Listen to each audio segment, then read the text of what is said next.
Moments ago, we're just now learning that the ICC, the International Criminal Court, has issued an arrest warrant against Vladimir Putin and another.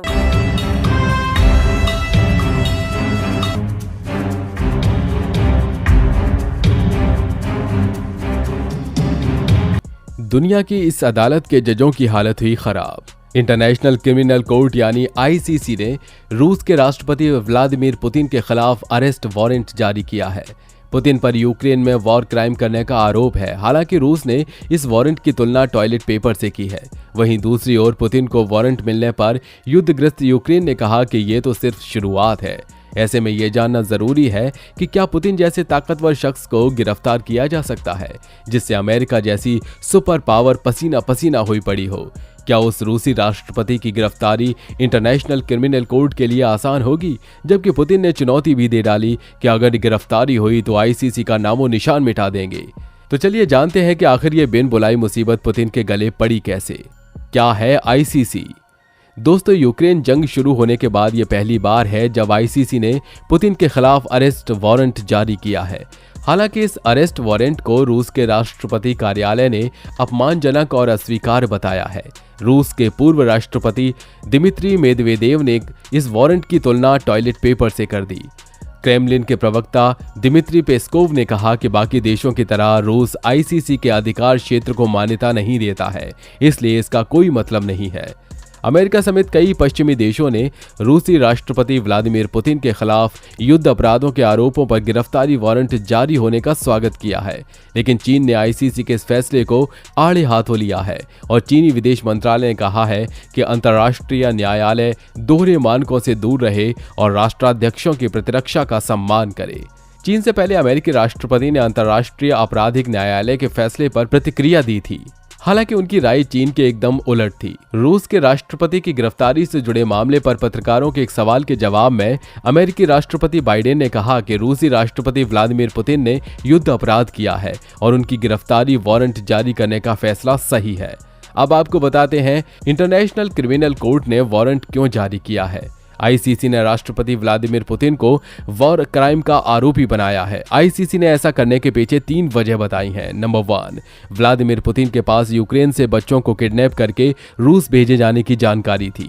Number 2, बच्चों को kidnap किए जाने के कई case में Putin सीधे सीधे इन्वॉल्व थे।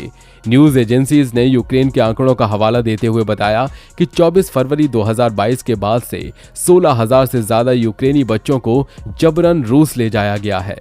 नंबर 3, पुतिन ने जानकारी होने के बावजूद अपने सैन्य अधिकारियों और लोगों को ऐसा करने से नहीं रोका। वहीं मारिया पर भी यही आरोप है।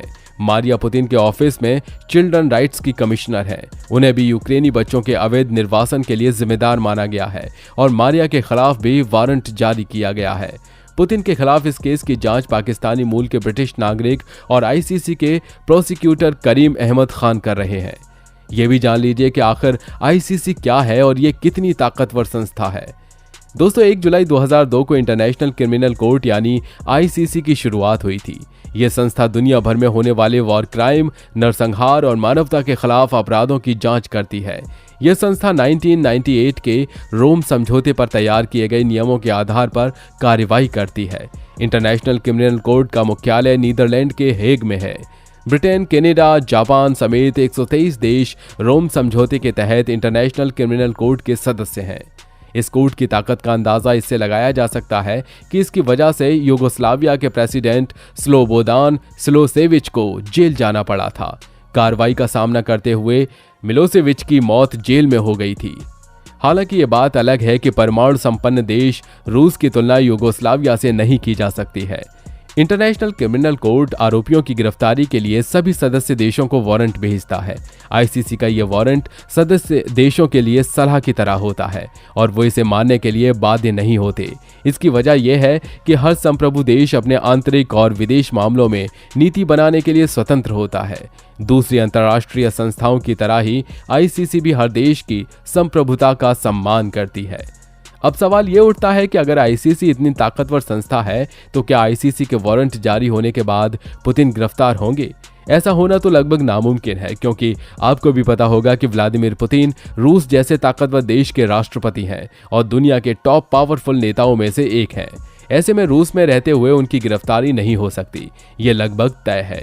वहीं पुतिन अगर रूस के बाहर किसी दूसरे देश में जाते हैं तो उन्हें हिरासत में लिया जा सकता है। हालांकि पुतिन के विदेश दौरे पर कई तरह के अंतर्राष्ट्रीय प्रतिबंध हैं। इस वजह से ये संभावना कम ही है कि वो रूस के बाहर किसी दूसरे देश के दौरे पर जाएंगे।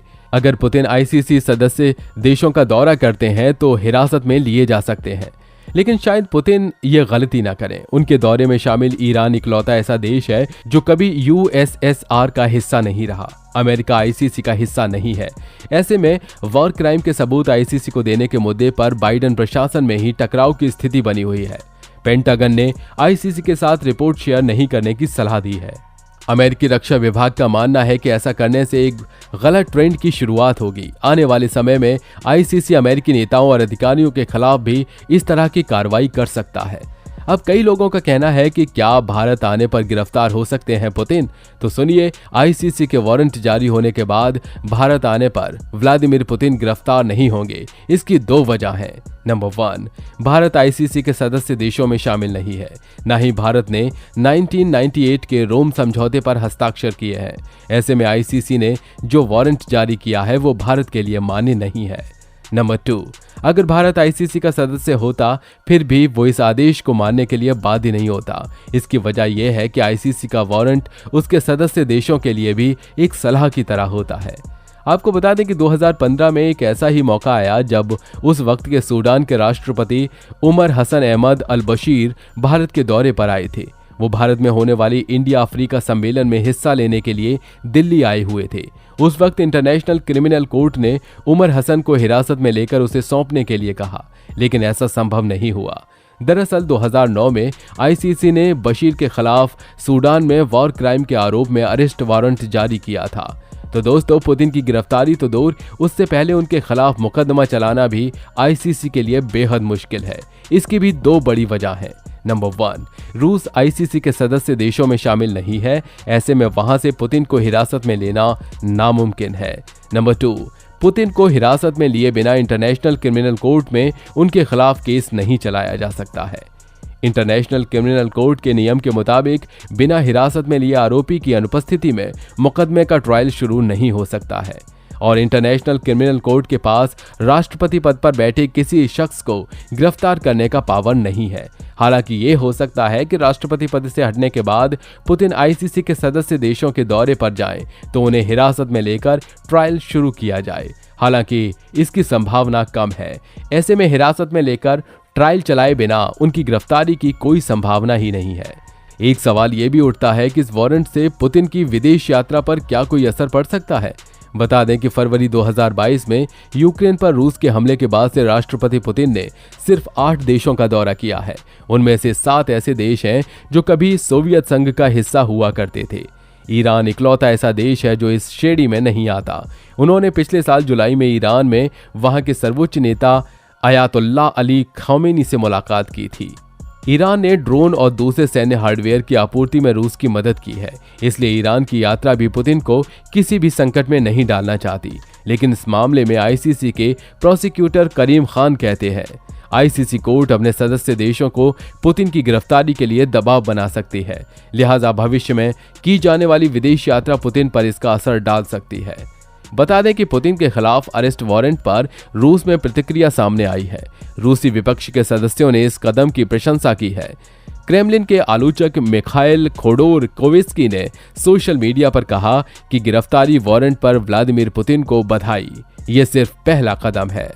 वहीं दूसरी तरफ रूसी राज्य प्रसारक आरटी के प्रमुख मार्गरिटा सिमोनियन ने कहा कि मॉस्को रूसी राष्ट्रपति को गिरफ्तार करने के किसी भी प्रयास का हम सैन्य रूप से जवाब दे सकते हैं।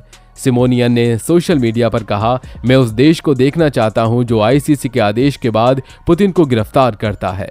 आपको बता दें कि अपने 20 साल के इतिहास में आईसीसी ने मार्च 2012 में पहला फैसला सुनाया था। आईसीसी ने यह फैसला डेमोक्रेटिक रिपब्लिक ऑफ कांगो के उग्रवादी नेता थॉमस लुबांग के खिलाफ सुनाया था। जंग में बच्चों को भेजे जाने के आरोप में उसके खिलाफ केस चलाया गया था। इस आरोप में उसे 14 साल के लिए जेल की सजा सुनाई गई थी। वैसे आईसीसी जो युद्ध और तमाम तरह की हिंसाओं को निपटारे की बात करता है, वो खुद आरोपों से बरी नहीं। कई बार इस पर नस्ल भेदी सोच के आरोप लगे। माना जाता है कि कोर्ट अफ्रीकी हिंसाओं और मामलों पर ही फोकस करती है ताकि उसका काम चलता रहे और कोई बड़ा खतरा भी ना आए। आईसीसी के उठाए नए मामलों में अफ्रीकी देशों के केस ज्यादा होना इस आरोप में हल्की सच्चाई भी दिखाता है। तो दोस्तों, इतना तो साफ हो गया कि आईसीसी का अरेस्ट वारंट मिलने से पुतिन को रत्ती भर भी फर्क नहीं पड़ने वाला। आपको क्या लगता है, अगर मामला गंभीर हुआ तो क्या पुतिन को हिरासत में लिया जा सकेगा? अपनी राय हमें नीचे कमेंट बॉक्स में बताइएगा। साथ ही वीडियो को शेयर करें, लाइक करें और ऐसे ही वीडियोस को देखने के लिए चैनल को सब्सक्राइब करें। फिर मिलेंगे नेक्स्ट वीडियो में।